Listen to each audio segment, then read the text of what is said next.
tuned into Quick Charge, the high voltage podcast bringing you the top stories in electric vehicles and sustainable energy daily.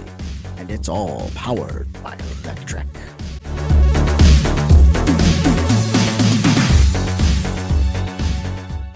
Welcome back to another episode of Quick Charge. It's June 24th, 2024. I'm your host, Joe Boris. We're going to start today off with some Tesla Cybertruck news, and it is not good. Elon Musk haters in Florida have vandalized dozens of Cybertrucks. Now, this is not something that anyone should condone, no matter what your public views are on Elon or no matter what you think of the guy. Tesla is not Elon. Elon is not Tesla. And all you've done at this point is effectively vandalize the property of people who are spending their hard-earned money. So there's no defending this kind of action. But that said, it does illustrate the kind of divisive person that Elon has become. You'll see this was posted a couple days ago. It's already got more than 400 comments. This is our top story by far over the weekend. And there's a lot of activity in the comments there. You really need to go check it out. For sure, this is something where you've got a very polarizing individual, a very polarizing vehicle, and it's not the kind of attention that most people, mainstream buyers, seem to want. And if you're still trying to convince investors and shareholders and everybody else that this is going to be a mass-produced mainstream product, behavior like this is not really the kind of thing you want to see. Nobody's out there spraying F Aikido all over Toyota Camrys, right? It's just not the same kind of vibe. This is definitely something that speaks to some larger issues with Elon's image, Tesla's image, and may have something to do with why Tesla sales are down as much as they are. We'll get to that in a little bit. We're not quite done with the Cybertruck. A number of people have been having accidents in their Cybertrucks. There's plenty of reasons for this that have nothing to do with it being a Cybertruck. They're accidents, right? If you have enough miles, enough people, on enough roads, two cars are going to crash into each other. So this is not something that's surprising.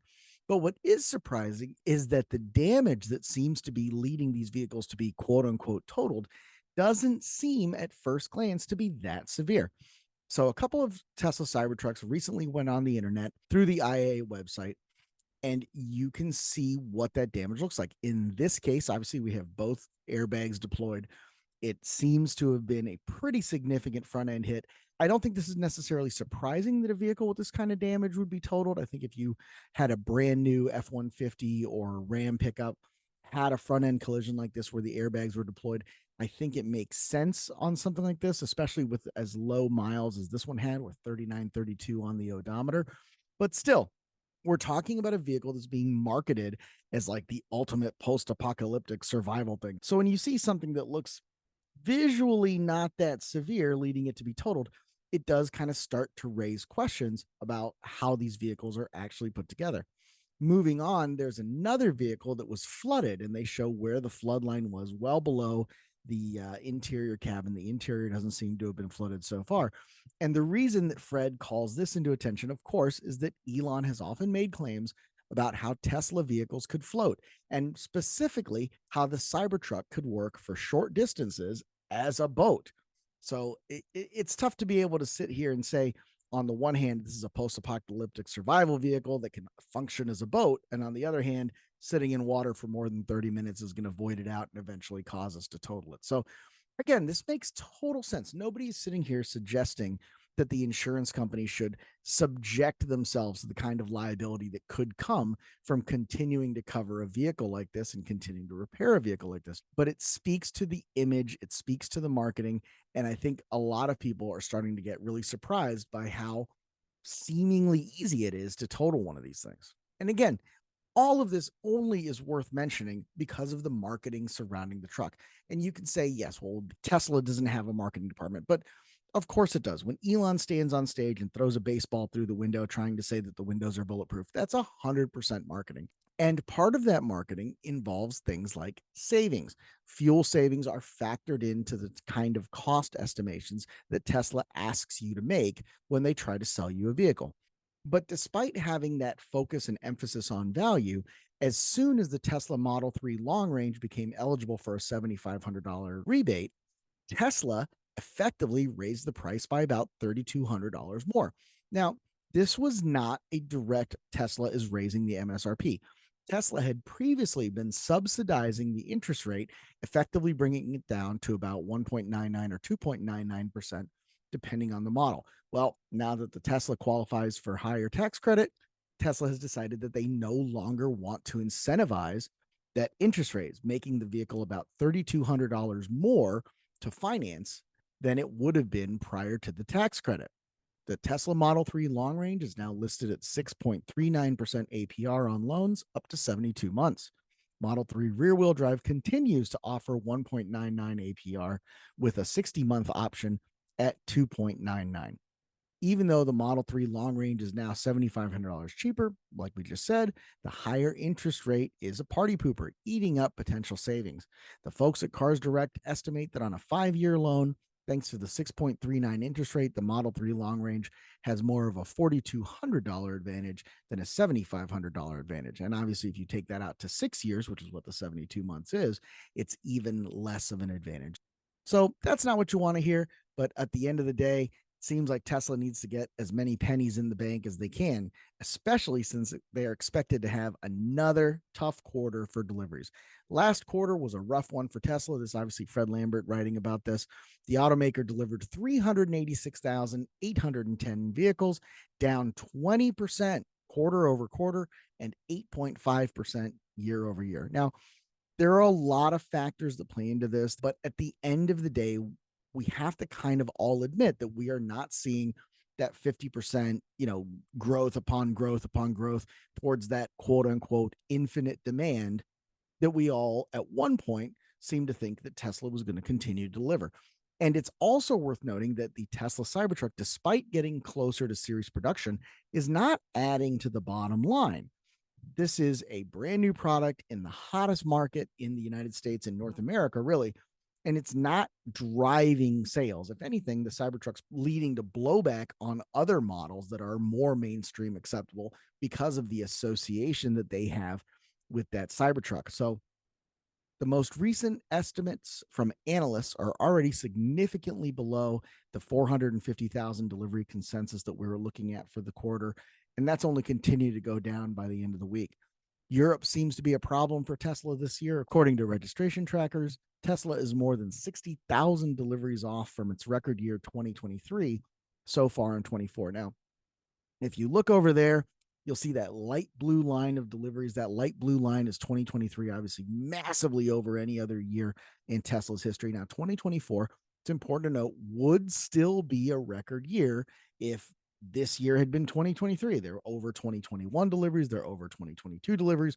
They're still selling more EVs than nearly every other manufacturer. Obviously, BYD is still selling more, but it is significant to see that June number of deliveries from that light blue line to that dark blue line and just think that that could carry through throughout the end of the year. It's not looking good for those guys. Now, obviously, they're a long way from going away. I don't want any of this to be interpreted as Tesla's going away, Tesla's going bankrupt. None of that's happening, but it is clear that we are reaching some kind of market saturation on these vehicles, or whether it's the fact that everybody who wanted a Tesla has already bought one, whether people are moving on to different brands, or whether they're simply more comfortable transacting business at a dealership. Because remember, 95% of all new cars sold in America are still sold at a dealer where people can drive it, test drive it, negotiate on price. All those things people claim to not want to do, 95% of them are still doing it. So all of those factors come into play. We have to analyze all those things as we wrap our heads around what's happening here and as we look forward into Tesla's future. And it's important to note that electric vehicle sales aren't down everywhere. So we talked about this a little bit last week. EV sales are going pretty well if you're a company other than Tesla. As if to underscore that point, NIO is expected to hit its Q2 delivery target after a record 20.5 thousand vehicles were sold in May. Volkswagen is doubling its ID Buzz production as the 3-row electric van hits the US market.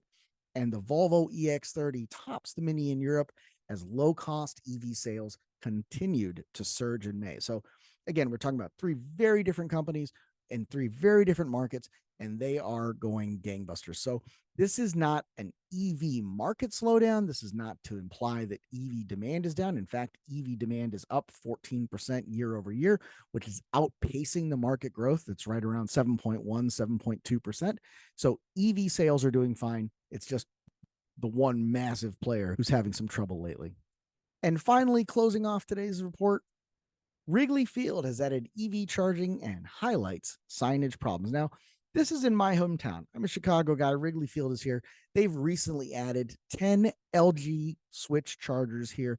This is great stuff, right? You always want to see very public, very visible EV charging stations. And especially in a Chicago landmark like this, where people are excited, they're going to go, they're going to spend a couple hours, really emphasize that level 2 charging in many ways is not only more appropriate, but a better customer experience than DC fast charging. There's a big push that it says we have to have DC fast charging for every gas station. Obviously not the case. Cars are parked 90% of their lives. The ability to charge at level 2, even level 1, should be more than enough for most people, especially if they park somewhere for 2 to 3 hours, whether that's shopping mall, movie theater, sporting events like this. This is great stuff. But what I really wanted to talk about, and what I did get to talk about in the article, is the signage. If you look at this, there's no way that driving past Wrigley Field at any kind of speed, you would be able to see that there was EV charging there. And I think this speaks to a larger issue in terms of EV infrastructure and people's ability to trust the EV infrastructure. Because when I'm driving down the road, I know that there are gas stations everywhere. They're not on every corner, they're not even every mile necessarily, but they are there when I need them. And the reason I know that is because they won't let me forget it. This is a picture of a town in Pennsylvania, right off of I-70. And in this photograph, I count 9 places that I can get gasoline, maybe 10 if I count that Petrico and that sign for the truck wash, because I know over there's a Flying J and a TA Travel Plaza. But think about what this says to people who are driving. Even if you're not there to buy gas, even if you think of gasoline or diesel as a spur of the moment purchase, you know that you'll be able to get gas if and when you need it, or if and when you want it. The same is true for Starbucks. You may not want Starbucks coffee right there in that moment, but you're not going to sit down and plan a road trip across the country if you're an ICE driver and say, where are the Starbucks that I want to stop at? You just know that you're going to see a Starbucks somewhere along the way, and you'll be able to stop there because you see the signs constantly. But the same is true for gas and diesel. Now, in this town, within this photograph, I checked this out on PlugShare. It's in the article. There's about 28 public facing chargers, and there's a few more behind the fence chargers, specifically at the Holiday Inn Express, and again at that TA Travel Plaza, the USPS, and one of the Caterpillar dealers that's there. So there is more EV charging than you might think, but there are no signs. There's not a charge point sign. There's not a 60-foot illuminated EV Go or Electrify America sign. And I think until we have those, we're going to continue to have a hard time convincing people that the electric vehicle infrastructure is going to be able to support their needs wherever they go. That's all I got for today, June 24th. If you like what you heard, be sure to like and subscribe. If you don't like what you heard, be sure to go down into the comments so I can argue with you properly. Have a great day.